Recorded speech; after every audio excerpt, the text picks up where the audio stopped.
Hello.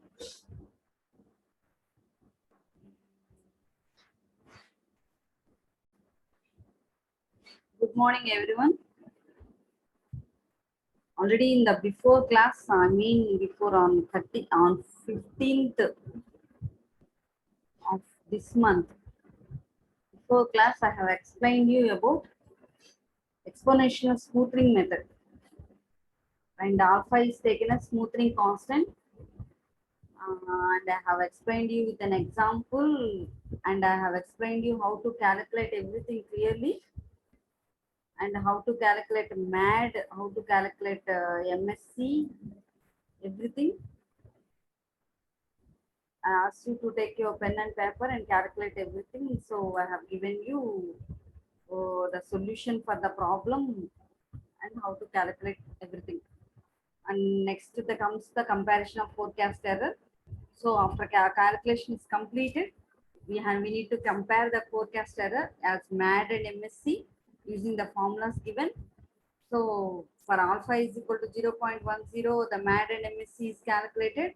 Alpha is equal to 0.50, MAD and MSC is calculated. So which comes less is taken as the best.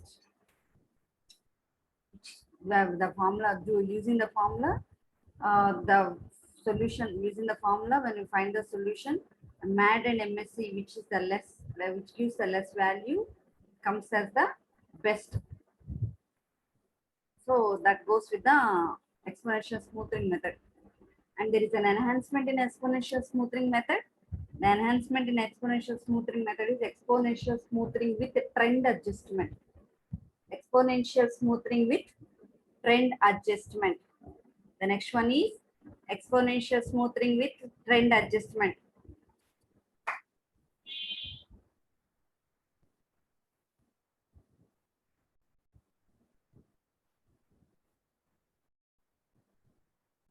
Exponential smoothing with a trend adjustment. Now, when a trend, so the next method is exponential smoothing with a trend adjustment.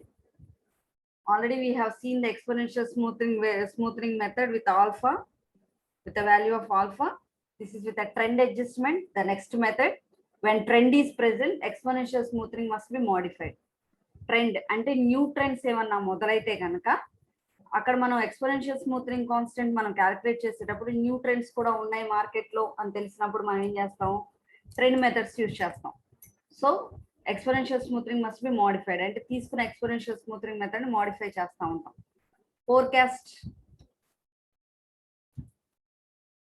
Forecast including trend. Forecast including trend అంటే FIT suffix small t is equal to exponential smoothing forecast అంటే F of t plus exponential smoothing trend T of t.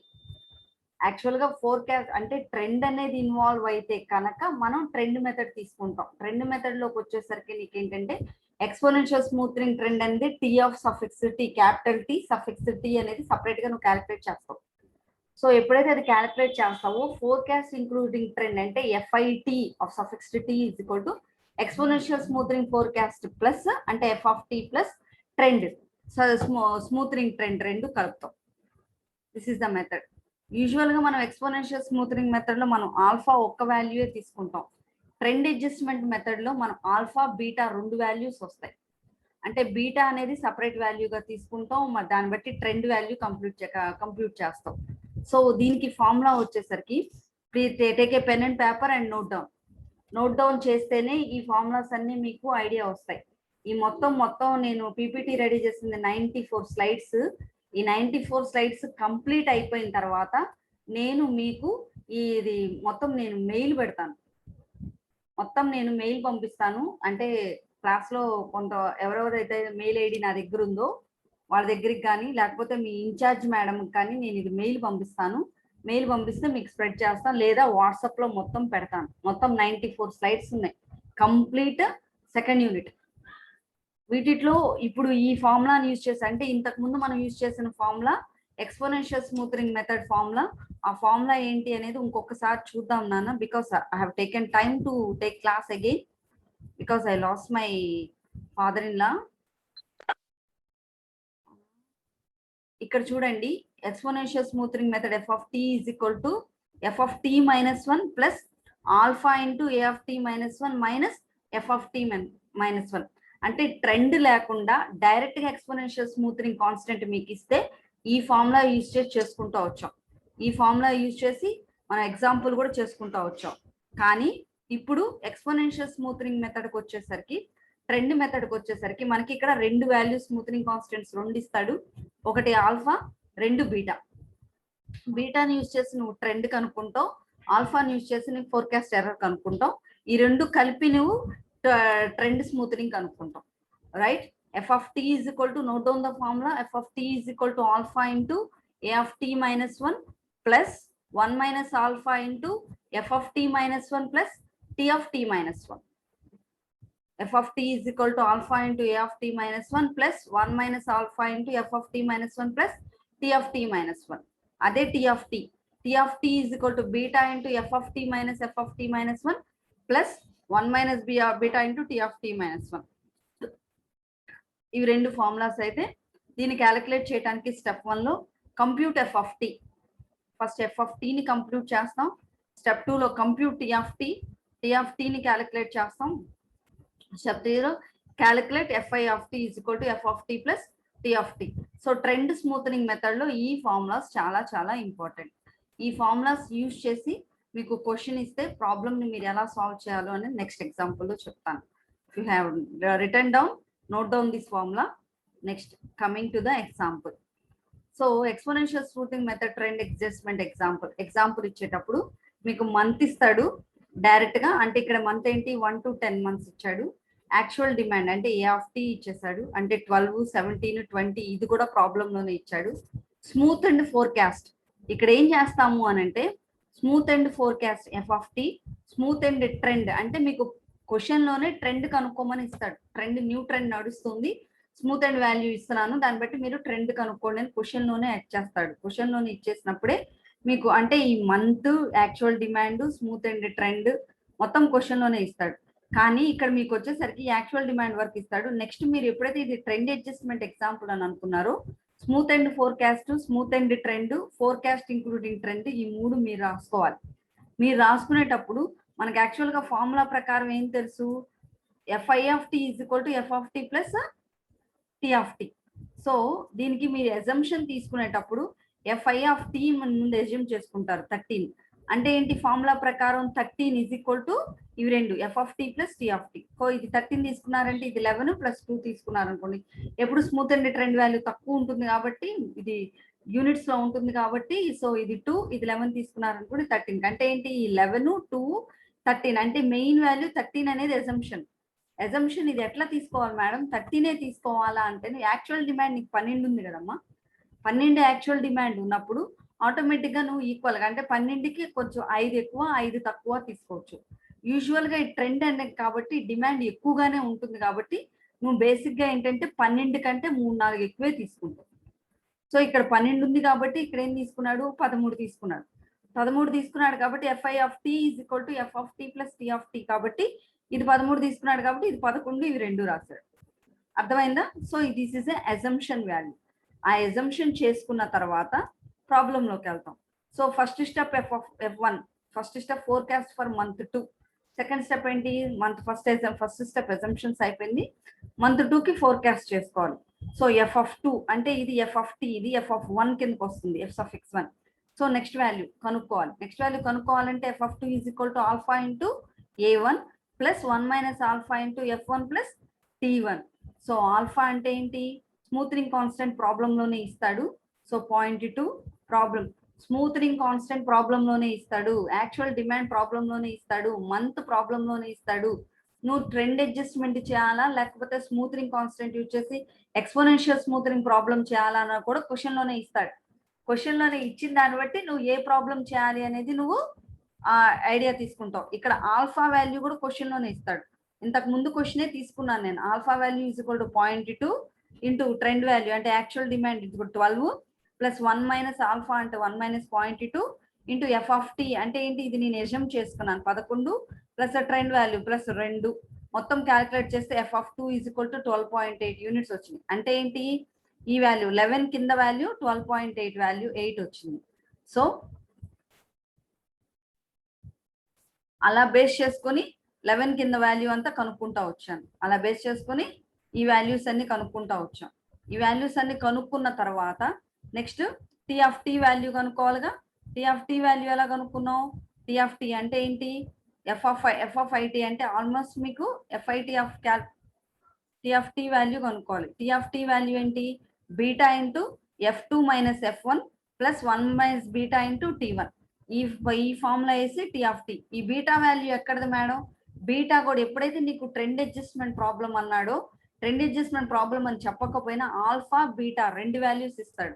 అంటే smoothening constant అని అంటాడు alpha, trend constant అంటాడు beta.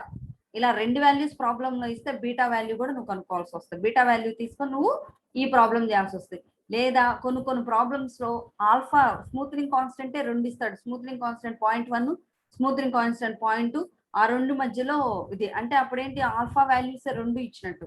అప్పుడు ఇంతకు ముందు మనం చేసిన స్మూత్నింగ్ కాన్స్టెంట్ ప్రాబ్లమ్ రెండింటికి చేయాల్సి వస్తాం. కానీ బీటా వాల్యూ అంటే ట్రెండ్ కాన్స్టెంట్ అని చెప్పని నీకు వాల్యూ ఇచ్చాడు అంటే అది బీటా వాల్యూగా తీసుకోవాల్సి వస్తాం. దాన్ని trend adjustment, smoothening trend adjustment problem గా చేయాల్సి వస్తాం. సో స్మూత్నింగ్ ట్రెండ్ అంటే టీ ఆఫ్ 2 కనుక్కోవాలి. టీ ఆఫ్ 2 కనుక్కోవాలి అని అంటే ఇందాక ఫార్ములా చెప్పాను, beta into F2 minus F1 plus 1 minus beta into T1. ఇది బేస్ చేసుకొని నీకు ఈ 2 కింద వాల్యూ కనుక్కుంటాం. 2 కింద వాల్యూ కూడా కనుక్కున్న తర్వాత చూడు, 2 కింద వాల్యూ 1.92, 2.10 ఈ మొత్తం వాల్యూస్ కనుక్కున్న తర్వాత ఇవి 2 యాడ్ చేస్తే నీకు ఎఫ్ఐ ఆఫ్ టీ వస్తుంది. సో థర్డ్ వాల్యూ వచ్చేస్తుంది. So this is the third value. F I of T of 2 is equal to F2 plus T2. So మొత్తం వాల్యూస్ వచ్చేస్తాయి. సో మొత్తం టేబుల్ అంతా కంప్లీట్ అయిపోతుంది. ఈ టేబుల్ ప్రాబ్లమ్స్ చేయాలంటే నీకేమేమి ఇవ్వాలి? మంత్ ఇవ్వాలి, యాక్చువల్ డిమాండ్ ఇవ్వాలి, స్మూత్నింగ్ కాన్స్టెంట్ ఆల్ఫా ఇవ్వాలి, ట్రెండ్ కాన్స్టెంట్ బీటా ఇవ్వాలి. ఈ 4 వాల్యూస్ నీకు ప్రాబ్లమ్ లో ఇస్తే నువ్వు ఈ టేబుల్ కాలం వేసుకొని నువ్వు ఫార్ములాస్ యూజ్ చేసుకొని క్యాలిక్యులేట్ చేయాల్సి వస్తావు. క్యాలిక్యులేట్ చేసిన తర్వాత ఇక ట్రెండ్ ప్రొజెక్షన్స్ తీసుకుంటాం. టైము అంటే 1 to 9 నీకు ఇచ్చిన టైం తీసుకుంటాం. Alpha is equal to forecast FIT ఎంత అని చెప్పని యాక్చువల్ డిమాండ్ నువ్వు y-యాక్సిస్ లో తీసుకొని నువ్వు యాక్చువల్ డిమాండ్ వల్ల ఎంత వచ్చింది, ట్రెండ్ వల్ల అంటే ఎఫ్ఐ ఆఫ్ టీ వల్ల ఎంత వచ్చింది క్యాలిక్యులేట్ చేసుకొని దాన్ని బట్టి నువ్వు ఏది బెస్ట్ అనేది నువ్వు చెప్తా ఉంటావు. ఇది వీటిని ఏమంటాం? స్మూత్నింగ్ ప్రొజెక్షన్స్ అని అంటాం. సో మీరు పేపరు పెన్ తీసుకొని ఫస్ట్ ఫార్ములాస్ నోట్ చేసుకోండి. I give you 2 minutes of time. ఈ ఫార్ములాస్ నోట్ చేసుకున్న తర్వాత ఇదిగో నెక్స్ట్ ఏం కనుక్కోవాలో నోట్ చేసుకోండి. ఇక్కడ alpha value, beta value, alpha is equal to 0.2 ఇచ్చాడు, బీటా ఈజ్ ఈక్వల్ టు 0.4 ఇచ్చాడు. So alpha value, beta value base చేసుకొని క్యాలిక్యులేట్ చేసిన ఈ లాస్ట్ డిజిట్స్ నోట్ చేసుకోండి. So take a pen and paper. First ఇది నోట్ చేసుకుంటే నెక్స్ట్ నోట్ చేసుకుందరు కానీ.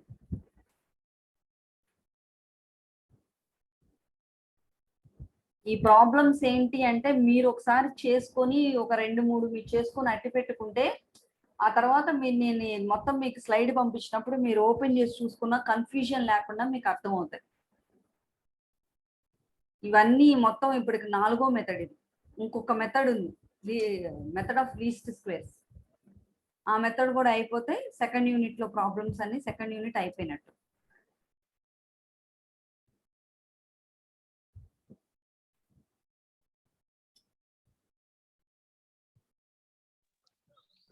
Note అయిపోతే నెక్స్ట్ ఇది ఇచ్చిన క్వశ్చన్. ఇందులో ఆల్ఫా ఈజ్ ఈక్వల్ టు 0.2 ఇచ్చాడు, బీటా ఈజ్ ఈక్వల్ టు 0.4 ఇచ్చాడు. This is the question. And ఈ 11, 2, 13 అనేది మీ అజంప్షన్. అవి అక్కడ రాసుకోండి.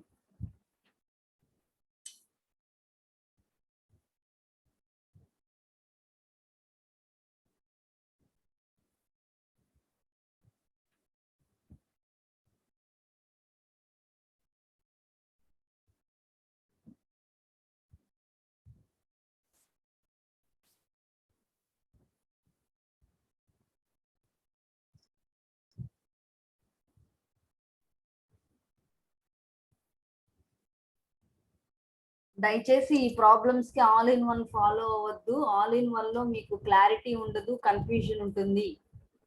ఇక్కడ స్లైడ్స్ లో నేను మొత్తం దేనికి అది డివైడ్ చేసుకుంటూ చెప్పుకుంటూ వస్తున్నాను, ఈచ్ వన్ కి రిలేటెడ్ చూపిస్తూ. మీరు ఇది ఫాలో అయితేనే ఎగ్జామ్ లో ఉన్న క్వశ్చన్స్ మీరు రాయగలుగుతారు, లేకపోతే ఆల్ ఇన్ వన్ ఫాలో అయితే మొత్తం కన్ఫ్యూజ్ అవుతారు. ఏది ఎజ్యూమ్ చేసుకోవాలో తెలియదు, ఏది ఎక్కడ ఏ ఫార్ములా యూజ్ చేయాలో తెలియదు, క్వశ్చన్ ఎలా ఉంటుందో తెలియదు, ఆన్సర్ ఎలా ఉంటుందో తెలియదు.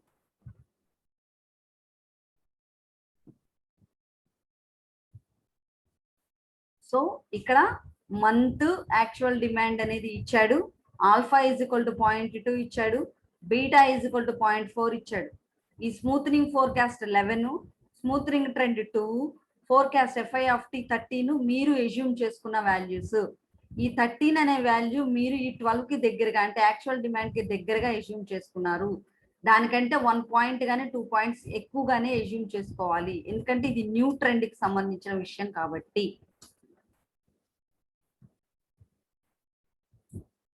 స్టెప్ 1, 11 కింద వాల్యూ ఎలా కనుక్కుంటారు అనేది ఇది. ఫోర్కాస్ట్ ఆఫ్ మంత్ 2 11 కింద వాల్యూ, ఈ 11 కింద వాల్యూ ఎలా కనుక్కుంటారు అనేది ఫార్ములా యూజ్ చేసి ఇది.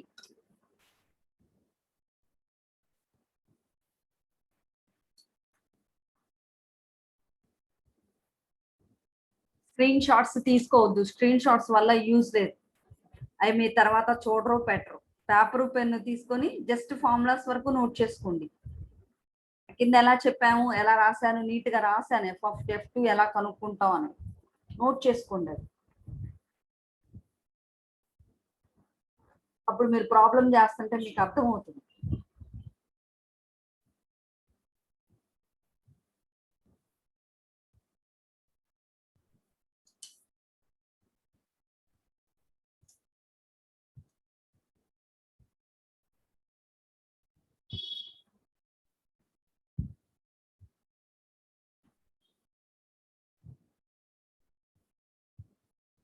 నెక్స్ట్ T2 ఎలా కనుక్కున్నాను అనేది ఇది ఫార్ములా.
నెక్స్ట్ T3 ఎలా కనుక్కున్నాను అంటే F I of T last value ఎలా కనుక్కున్నాం, ఇది ఫార్ములా.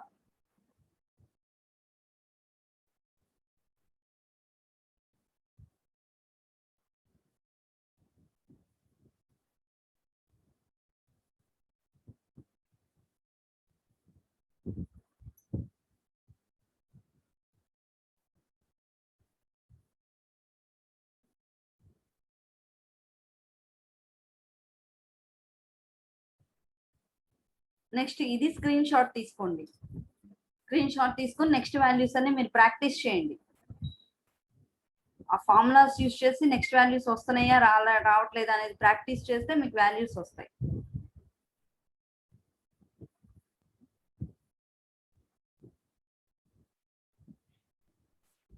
స్వయంగా క్యాల్కులేట్ చేయండి.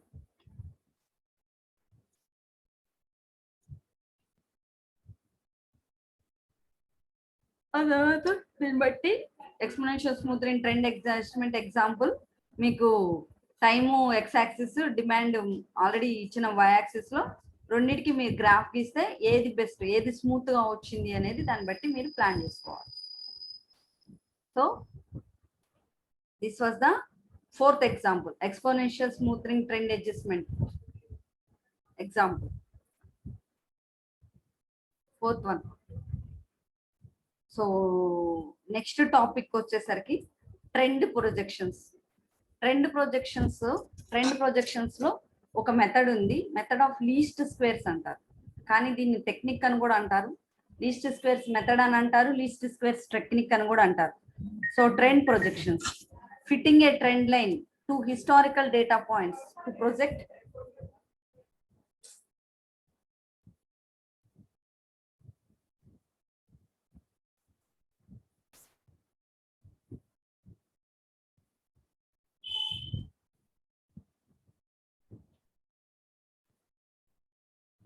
fitting a trend line to historical data points to project into medium to long range. Medium దగ్గర నుంచి లాంగ్ రేంజ్ కి ట్రెండ్ లైన్ ఫిట్ చేయడానికి హిస్టారికల్ డేటా పాయింట్స్ యూజ్ చేసుకొని ట్రెండ్ లైన్ ప్రొజెక్ట్ చేయడానికి ట్రెండ్ ప్రొజెక్షన్స్ వాడతాం.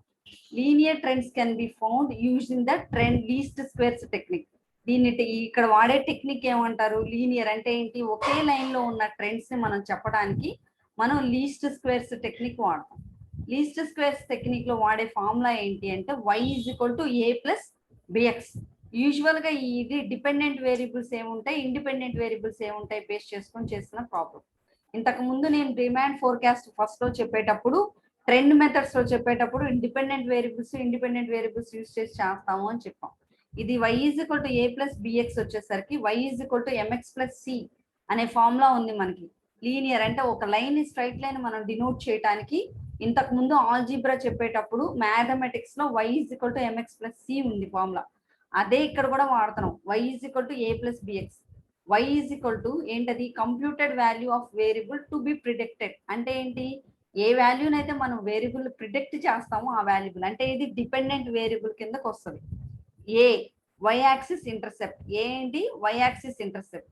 B slope of regression line, B ఏంటి? Slope of regression line. X independent variable, X independent variable, Y dependent variable. A ఏంటి? Y axis intercept అంటే ఏంటి? y = mx + c లో c అనేది constant, Y axis intercept. B అంటే ఏంటి?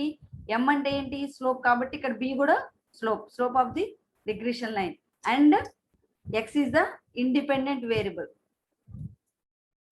x is the independent variable. y = a + bx. ఈ formula కూడా note చేసుకోండి. Trend projects least squares method అంటారు దీన్ని. లీస్ట్ స్క్వేర్స్ మెథడ్ లో y = a + bx యూజ్ చేసి మనం చేస్తాం. సో ఇందులో y = a + bx లో y వాల్యూ ఎలా కనుక్కుంటాం, ఏ వాల్యూ ఎలా కనుక్కుంటాం, బి వాల్యూ ఎలా కనుక్కుంటాం. ఇక్కడ ఏ వాల్యూ కనుక్కుంటాం, a = y - bx. అంటే ఈ ఫార్ములాని యూజ్ చేస్తే పక్కకు తీసుకెళ్తాం. b = sigma of xy minus n of x bar y bar by sigma of x² minus nx². ఇది b కి మనం కనుక్కునే formula. b is nothing but a slope value మనం ఎలా కనుక్కుంటాం? The formula use to find out the slope value. ఇది కూడా note చేసుకోండి ఫార్ములా. ఈ ఫార్ములా నోట్ చేసుకున్న తర్వాత we go for a least squares method.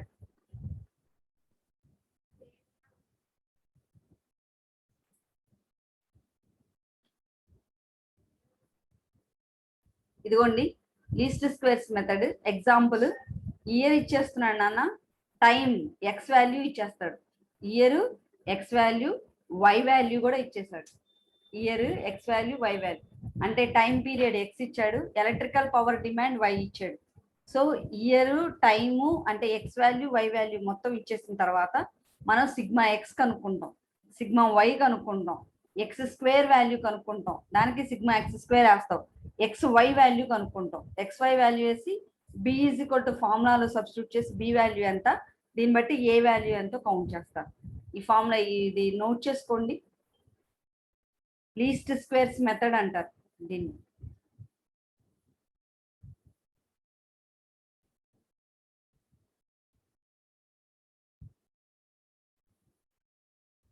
Least squares method అని ప్రాబ్లంలోనే ఇచ్చేస్తాడు. ప్రాబ్లంలో ఇచ్చినప్పుడు నువ్వు x² వాల్యూ, xy వాల్యూ కనుక్కొని b వాల్యూ కనుక్కుంటావు, దాన్ని బట్టి ఏ value కనుక్కుంటావు.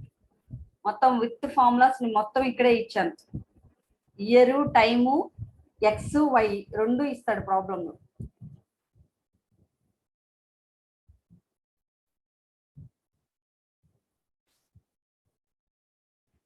Note down this problem.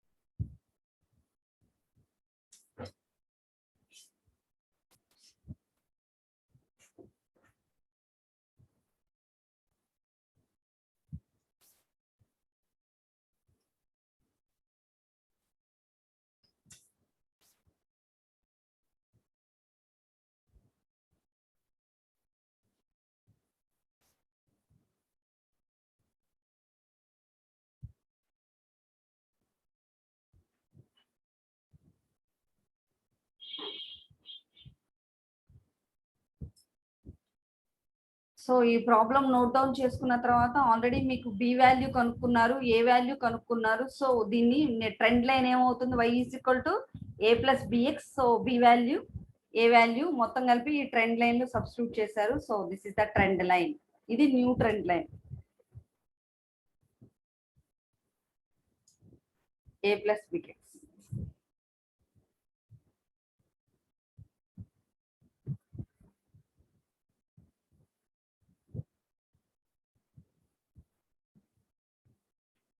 ఇక్కడ x బార్ అంటే ఈ సిగ్మా x బై అంటే ఇక్కడ 28 మనకు వాల్యూస్ ఎన్ని ఇచ్చాడో బై అది వేయాలి. x బార్ అంటే y బార్ అన్నా కూడా సిగ్మా y బై ఎన్ని వాల్యూస్ ఇచ్చాడో అన్ని వాల్యూస్ బై వేయాలి, n వేయాలి. బై n వేస్తే నీకు y బార్ వస్తుంది.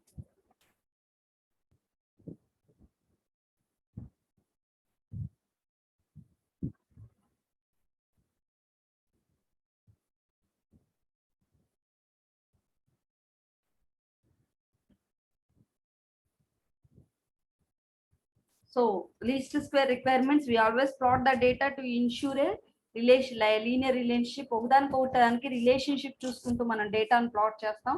We do not predict time periods far beyond the database. ఉన్న డేటాబేస్ కంటే ఎక్కువ టైం పీరియడ్స్ మనం ప్రిడిక్ట్ చెయ్యం. Deviations around the least square are assumed to be random. Least square లో డీవియేషన్స్ అంటే ఒకదానికి ఒకటి ర్యాండమ్ గానే డీవియేషన్స్ ఉంటాయి, కానీ హెచ్చు తగ్గులు ఎక్కువగా ఉండవు ఈ లీస్ట్ స్క్వేర్స్ మెథడ్ లో. Next seasonal variations in data. Seasonal variations లో ఏంటంటే the multiplicative seasonal model can be adjust trend data for seasonal variations in demand. Multiplicative seasonal అంటే సీజనల్ వేరియేషన్స్ ఉన్న వాటిలో కనుక ప్రాబ్లం. ఇప్పుడు దాకా మనం లీనియర్ గా అంటే ఏంటి 1/1 వేరియేషన్ ఉంటుంది, కానీ సీజనల్ అంటే 4 months ఒక చోట 4 months ఒక రకంగా అలా సీజనల్ వేరియేషన్స్, లేకపోతే మధ్యలో ఒకదానికి ఇంకో పాయింట్కి ఎక్కువ వేరియేషన్స్ ఉండవు. అలా ఎక్కువ వేరియేషన్స్ ఉంటే ఏంటి steps? Find average historical demand. Seasonal variations ఎక్కువగా ఇస్తే ఈ లీస్ట్ స్క్వేర్ మెథడ్ లోనే ఎలా కనుక్కోవాలి? Find average historical demand for each season. Historical demand for ప్రతి సీజన్ కి historical demand, average historical demand కనుక్కుంటాం. Compute the average demand over all seasons. అన్ని సీజన్స్ కి యావరేజ్ డిమాండ్ కంప్యూట్ చేస్తాం. Compute seasonal index for each session. ప్రతి section కి seasonal index calculate చేస్తాం. Estimate new years total demand, కొత్త year total demand estimate చేస్తాం. Divide the estimate of total demand by number of seasons, then multiply it by seasonal index for that season. దాన్ని మళ్ళీ divide చేసి multiply చేస్తాం. దీనికి సంబంధించిన problem next చెప్తున్నాను చూడండి. ఇదిగోండి seasonal index example. Seasonal index లో మంత్లీ జనవరి, ఫిబ్రవరి, మార్చ్ ఇస్తాడు. 2008 లో డిమాండ్, 7 లో డిమాండ్ ఎంత, 2008 లో డిమాండ్ ఎంత, 2009 లో డిమాండ్ ఎంతో ఇచ్చాడు. 2007 లో డిమాండ్ ఎంత, 2008 లో డిమాండ్ ఎంత, 2009 లో డిమాండ్ ఎంత కూడా ఇచ్చాడు. ఇచ్చి ప్రాబ్లం లోనే మంత్లీ యావరేజ్ ఎంత ఉంటుంది అనేది ప్రాబ్లం లోనే. ఇప్పుడు 2007 89 అంటే 80 + 85 + 105/3 వేస్తే నీకు యావరేజ్ వస్తుంది. 80 + 85 ఎంత +105/3 వేసామంటే నీకు 90 వస్తుంది. So average కనుక్కున్నాడు. 2007 కి 9 కి మధ్య యావరేజ్ కనుక్కున్నాడు. మొత్తానికి యావరేజ్ అన్నిటికీ తీస్తే ఏంటంటే మొత్తం ఆటోమేటిక్ యావరేజ్ మొత్తం నీకు 94 వస్తుంది. So monthly average 94. Seasonal index ఎలా క్యాలిక్యులేట్ చేశారో చూపిస్తున్నాడు. ఇందులో మంత్ నీకు ప్రాబ్లం లో ఇస్తాడు. డిమాండ్ 2007, 8, 9 కి ప్రాబ్లం లో ఇస్తాడు. ఈ యావరేజ్ అనేది నువ్వు కనుక్కోవాలి. అని ఎట్లా కనుక్కుంటావు? 80 + 85 + 105/3 వేస్తే నీకు 90 ఎలా వస్తుంది? ఇదంతా కనుక్కున్న తర్వాత నువ్వు యావరేజ్ మంత్లీ అనేది నీకు ప్రాబ్లం లోనే ఇస్తాడు. మంత్లీ యావరేజ్ ఎంత తీసుకోవాలి అనేది నీకు ప్రాబ్లం లోనే ఇచ్చేస్తాడు. 94 తీసుకోమంటాడు కాబట్టి 94 తీసుకున్నారు. లేదు యావరేజ్ మంత్లీ అని అంటే నువ్వు 94 తీసుకోలేకపోయావు అంటే మొత్తం అన్నిటికీ 94 మేడం అంటే అన్నిటికీ 94 ప్రాబ్లం లోనే ఇస్తాడు. అలా ఇవ్వలేనప్పుడు ఏం చేస్తావు అని అంటే మొత్తం ఇది 90 + 80 + 85 + 100 + 123 + 115 + 105 + 100 + 90 + 80 + 80 + 80 మొత్తం క్యాలిక్యులేట్ చేసి బై 12 వేసావు అనుకో. అంటే జనవరి టు డిసెంబర్ మొత్తం 12 months కదా. బై 12 వేస్తే ఎంత వస్తుందో అంత తీసుకుంటావు యావరేజ్ మంత్లీ. ఒకే వాల్యూ తీసుకుంటాం. ఆ తర్వాత సీజనల్ ఇండెక్స్ కనుక్కుంటాం. సీజనల్ ఇండెక్స్ ఎలా కనుక్కుంటావు? Average of 2007-2000 monthly demand by average monthly demand, అది బై ఇది వేస్తే నీకు ఆటోమేటిక్ గా సీజనల్ ఇండెక్స్ వస్తుంది. ప్రతి దానికి సీజనల్ ఇండెక్స్ కనుక్కుంటాం. Average monthly demand by average monthly demand, average of monthly demand by average monthly demand, ఇదిగోండి సీజనల్ ఇండెక్స్ ప్రతి దానికి నువ్వు కనుక్కుంటావు.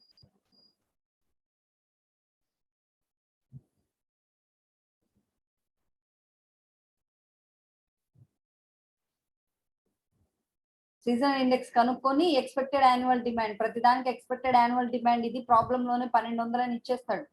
ఇది ప్రాబ్లం లో ఇస్తాడు ఎక్స్పెక్టెడ్ యాన్యువల్ డిమాండ్. దాన్ని బట్టి జనవరి ఫిబ్రవరి ఈ ఫార్ములాలు వేసి మిగతా నువ్వు కనుక్కుంటావు. సో ఇది నోట్ చేసుకోండి, ఇది నోట్ చేసుకోండి. ఇందులో ఏమేమి ఇస్తాడు, ఏమేమి ఇవ్వడు, ఏ ఏ ఫార్ములాని యూస్ చేస్తారని నోట్ చేసుకుంటే మీకు ఆటోమేటిక్ గా సీజనల్ ఇండెక్స్ ఎలా కనుక్కుంటారనేది తెలిసిపోతుంది.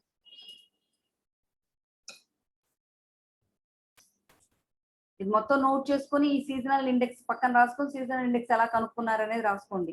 యావరేజ్ 2007-2009 ఎలా కనుక్కున్నారనేది రాసుకోండి. యావరేజ్ మంత్లీ ఎలా కనుక్కున్నారనేది రాసుకోండి. The seasonal index.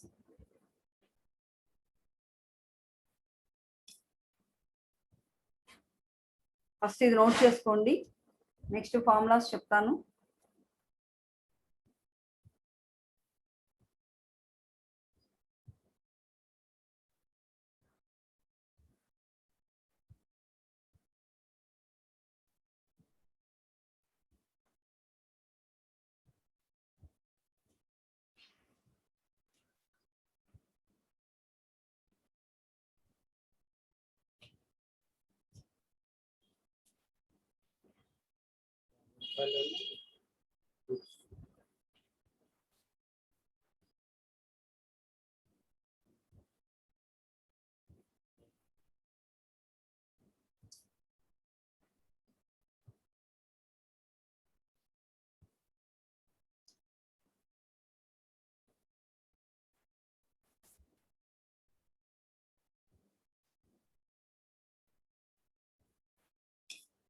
సో ఇది నోట్ చేసుకున్న తర్వాత ఈ 90 అనే వాల్యూ 80 + 85 + 105/3 వేస్తే 90 వాల్యూ వస్తుంది.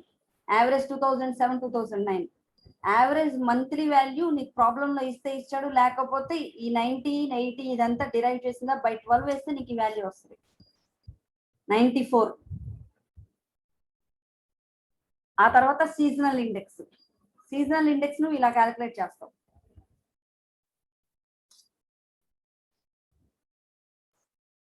90/94 వేస్తే నీకు సీజనల్ ఇండెక్స్ వస్తుంది.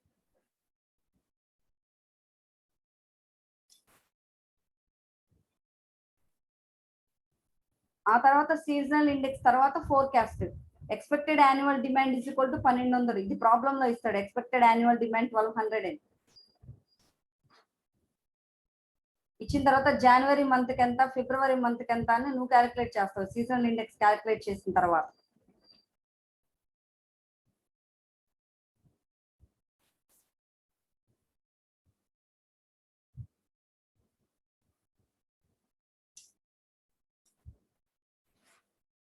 దాన్ని బట్టి నువ్వు seasonal index example trend set చేస్తావు.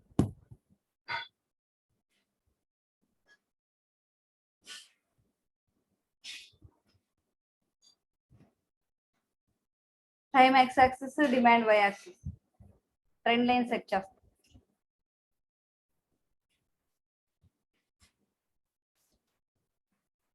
2007 లో ఎంతో తెలిసింది, 2008 లో ఎంతో తెలిసింది, 2009 లో వాడు ఇచ్చేసాడు, 2010 లో నువ్వు ఫోర్కాస్ట్ చేసావు, 2010 లో ఎంత వస్తుంది అనేది నువ్వు సెట్ చేస్తావు. ఇది సీజనల్ ఇండెక్స్ ఎగ్జాంపుల్ అంటే. అంటే ఏంటి, దీన్ని method of least squares method అని కూడా అంటారు. ఏంటి least squares method? Direct method అయితే ఏబిసిడి ఇచ్చినప్పుడు,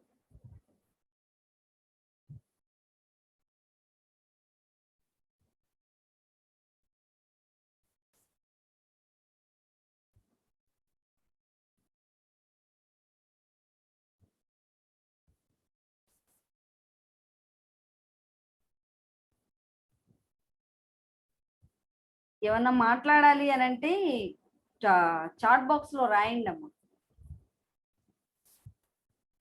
చాట్ బాక్స్ లో రాస్తే నాకు అర్థమవుతుంది.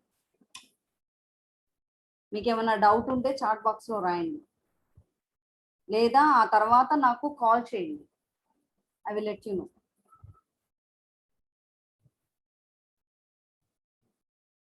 ఇందులో ఈ రోజు నేను చెప్పిన మెథడ్స్ లో రెండు.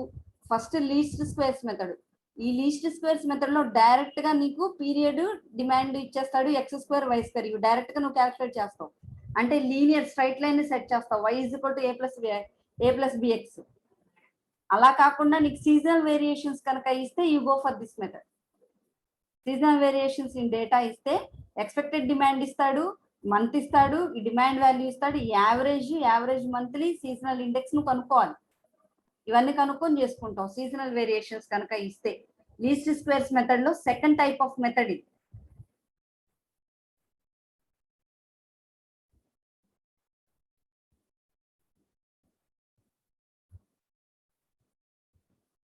సో నెక్స్ట్ వచ్చేసరికి దాన్ని బట్టి నువ్వు యాక్చువల్ గా నీకు ఇక్కడ ప్రాబ్లమ్ లో ఏమి ఇచ్చాడు, 2007, 8, 9 ఇచ్చాడు. 2010 నువ్వు ఫోర్కాస్ట్ చేయాలి. ఇదిగోండి సీజనల్ ఫోర్కాస్ట్ ఫర్ 2010 కి ఫోర్కాస్ట్ చేసినట్టు. అంటే నువ్వు ఎప్పుడైతే ఈ ఇండెక్స్ కనుక్కుంటావో ఇగో వాల్యూస్ వస్తున్నాయి చూసారా, 96, 85 ఎక్స్పెక్టెడ్ డిమాండ్ యూజ్ చేసుకొని జనవరి 1200/12 ఇంటూ 9 అంటే సీజనల్ ఇండెక్స్ క్యాలిక్యులేట్ చేస్తే నీకు 96 వచ్చిందా, ఫిబ్రవరికి 85 వచ్చిందా. ఇదేంటిది 2010 కి ఫోర్కాస్ట్. ఇది ఫోర్కాస్ట్ ఫర్ 2010 కి. 2010 కి ఫోర్కాస్ట్ వాల్యూస్ వచ్చి నువ్వు 2010 ఫోర్కాస్ట్ కూడా నువ్వు క్యాలిక్యులేట్ చేస్తావు. దాన్ని బట్టి నువ్వు సీజనల్ ఇండెక్స్ క్యాలిక్యులేట్ చేసినట్టు. Associative forecasting. అసోసియేటివ్ ఫోర్కాస్ట్ అంటే దీన్ని ఎక్కడ వాడతారు అంటే, used when changes in one more independent variables can be used to protect the changes in the dependent variables. ఒకటి లేకపోతే రెండు లేకపోతే అంతకంటే ఎక్కువ ఇండిపెండెంట్ వేరియబుల్స్ యూజ్ చేసుకొని డిపెండెంట్ వేరియబుల్స్ ని ప్రొటెక్ట్ చేయాల్సిన పరిస్థితి కనుక వస్తే నీకు అసోసియేటివ్ ఫోర్కాస్టింగ్కి వెళ్తావు. Most common technique is linear regression analysis. దీంట్లో కామన్ టెక్నిక్ ఏంటి, regression analysis. We apply this technique just as we did in the time series and example. Time series example లో ఎలా అయితే చేసామో రిగ్రెషన్ అనాలిసిస్ లో కూడా అలాగే చేస్తాం. ఇదిగోండి y = a + bx యూజ్ చేసుకొని చేసుకుంటా వస్తాము. ఇది రేపు చెప్తాను. కొరలేషన్ మెథడ్ కదా, ఇది రేపు చెప్తాను. This is the last method. Multiple regression ఈ లాస్ట్ మెథడ్, ఇది రేపు చెప్తాను. ఇంతవరకు నేను చెప్పిన వాటిలో మీకు మోస్ట్లీ నెట్లో ఎతికినా కూడా చాలా వరకు దొరకవు ఇవి. కాబట్టి నేను చెప్పినవన్నీ మీరు ప్రాక్టీస్ చేసుకుంటా ఉంటే ఐఎం టెక్స్ట్ బుక్ లో కొన్ని ఎగ్జాంపుల్స్ ఉన్నాయి, అంటే క్వశ్చన్స్ ఉన్నాయి కొన్ని. ఇంకా కొన్ని క్వశ్చన్స్ నాకేమైనా నెట్లో దొరుకుతాయేమో చూసి పంపిస్తాను. అంటే నేను ఇచ్చిన ఎగ్జాంపుల్స్ కాకుండా ఎగ్జాంపుల్స్ బేస్ చేసుకుని మీరు ప్రాక్టీస్ చేయడానికి ఏమైనా దొరుకుతాయేమో చూద్దాం. లేకపోతే ఓల్డ్ క్వశ్చన్ పేపర్ క్వశ్చన్స్ తీస్తే మీకు ఏ మెథడ్ ఫాలో అవ్వాలి, దేని ఫాలో అవ్వాలని మీకు ఒకసారి ఐడియా వస్తుంది. I see that. ఇప్పటికి నేను చెప్పిన మెథడ్స్ మొత్తం 6 మెథడ్స్ చెప్పాను. ఇప్పుడు ఇంకో 2 మెథడ్స్ రిగ్రెషన్ అనాలిసిస్ లో ఇంకో 2 మెథడ్స్ ఉన్నాయి. ఇది కొరలేషన్ మెథడ్స్ అని అంటారు, రిగ్రెషన్ అనాలిసిస్ మెథడ్స్. ఈ 2 మెథడ్స్ కూడా అయిపోతే మీకు ఫస్ట్ నుంచి నేను పంపించిన పీపీటీని కనుక మీరు చూసుకుంటా వస్తే మీకు క్లియర్ గా ఐడియా వస్తుంది. అంటే ఏ మెథడ్ ఎక్కడెక్కడ వాడారు, ఎందుకు వాడారు, అన్ని ఫోర్కాస్ట్ మెథడ్స్. ఈ రేపటితో సెకండ్ యూనిట్ కంప్లీట్ అవుతుంది. థర్డ్ యూనిట్ స్టార్ట్ చేస్తాను.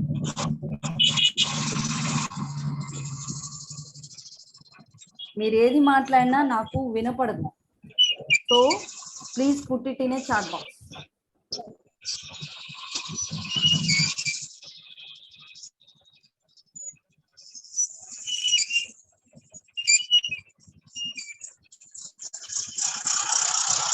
ఆర్ క్లాస్ అయిపోయిన తర్వాత నాకు కాల్ చేయండి.